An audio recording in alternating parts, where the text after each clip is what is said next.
Everybody say hi to YouTube. Okay, I haven't even seen this yet. Just somebody said that there was an update. So BSG tweeted out that there was some new balancing changes to Tarkov. Let's see. Reduce the effect of the strength skill on walking speed. Significantly reduce the effect of strength on inertia. So that's interesting. That's actually a nerf that people are going to get pissed off about with the movement changes. So yeah, that's going to be a pain. That's the only real difference. So I'm going to say, all right, so strength, if you had higher strength, your walking speed and running speed was faster. So they're getting closer to like movement normalization for everybody by changing this. Reducing the effect of the strength skill on inertia. The higher your strength was, the less the impact of inertia was on like yellow and, well, red weight, but mainly yellow weight with the ice skates. So super high strength, you wouldn't have like as much ice skating going on. That's not good. People are going to be pissed. Logical data mine the stats. 16.63% slower walk speed and 75% reduction of strength on inertia. So everyone is ice skating now, pretty much regardless of how much strength you have. It would basically, the only real benefit to having high strength then would be like throw distance on grenades, and you get a higher threshold for green to yellow weight, right? Well, and then obviously if you have 51, then there's like the perk. Yeah, so that's pretty significant. People are not gonna like this. Jump height, yeah, jump height's kind of like whatever. I mean, there's some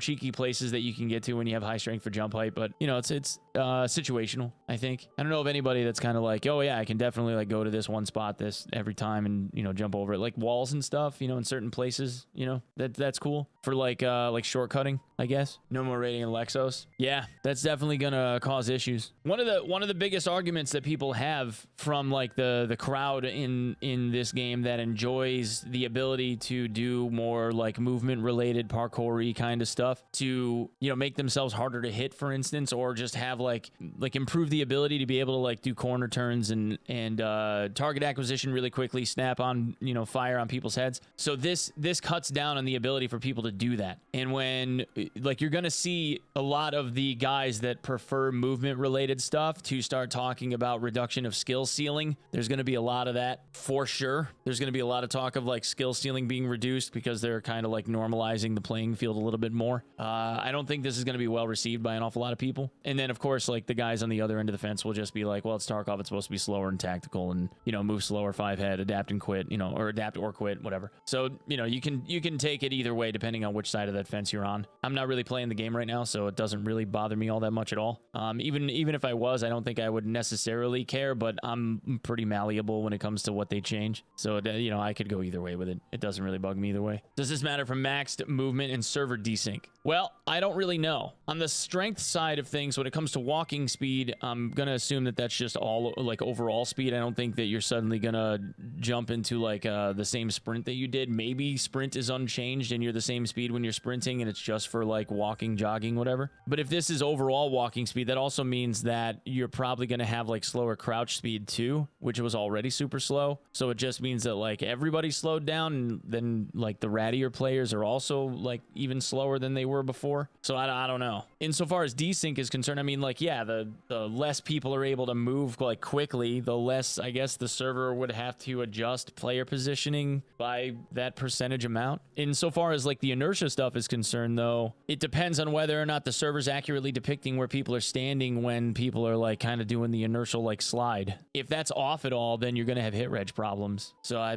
it depends. Maybe it's better, but given how much desync there already is in the game and how weird the hit registration has been for the last 6 years, I can't see that this is going to fix much for those kinds of problems. I think or if it did, it wouldn't be like really discernible between like normal desync and normal hit registration problems and like what they were before today and what they are now. I think you're still going to see the same issues enough to where you're going to wonder whether it did anything at all. I don't really think it's going to, you know, move the needle, unfortunately. It'll be different when they get the tech updates done to move Unity 21. They're doing a complete rebuild of the systems. They are doing a complete rebuild of the netcode, so they say. My concern is and this is something that I've talked about with people that are way smarter than me and have way more understanding of networking than I do.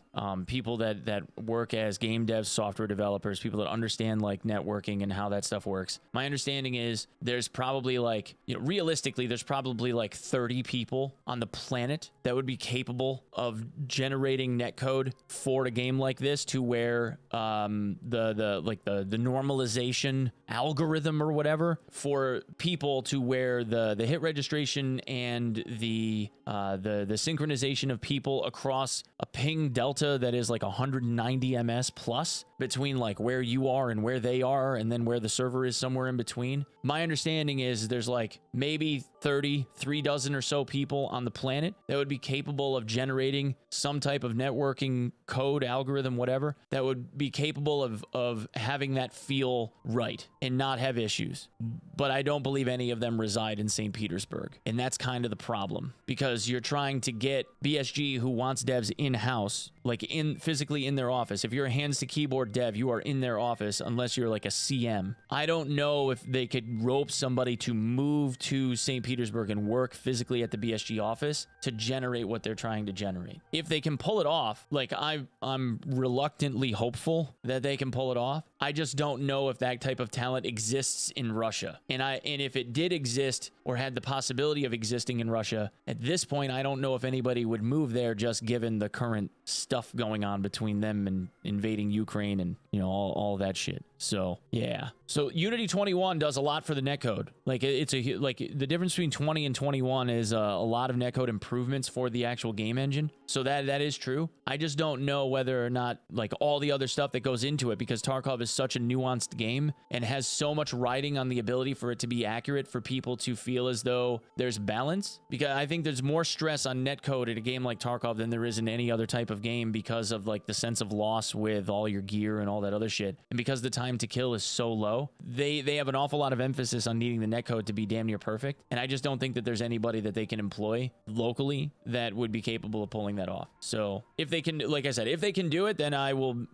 I'll eat my words and I'll say congratulations. But yeah, I'm very skeptical. I feel like if that was going to be something that they could get close to being accurate by now, it would have happened already, because they've had 6 or 7 years and the game feels exactly the same through every iteration of Unity that they have updated over the last 5 and 6 years. It feels exactly the same as it did when I first started playing back in 2018, late 2017. Like there's been performance improvements overall, like where the game doesn't stutter nearly as much as it used to. When you're playing the game, it feels natural now. Like I don't see an awful lot of like stuttering like I did when I first started playing, where it would stutter for 1 or 2 seconds every minute. Like none of that seems like it's happening anymore. So like performative wise, at least locally on my client, it feels good. But once you start getting into like gunfights and there's a whole lot going on, that's when like all those issues start coming in. People are still dying before they ever see someone. They could be 5 meters away and somebody turns a corner and kills you before you even see their shoulder come around the corner. So, there's still all of that. But yeah,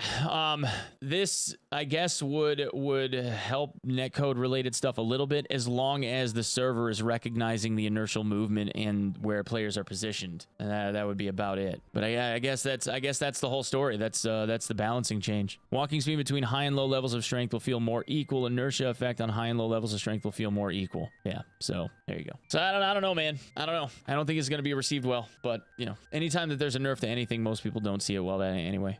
All right. But yeah, we'll see you in the next one. Okay. All right, everybody. We'll see you.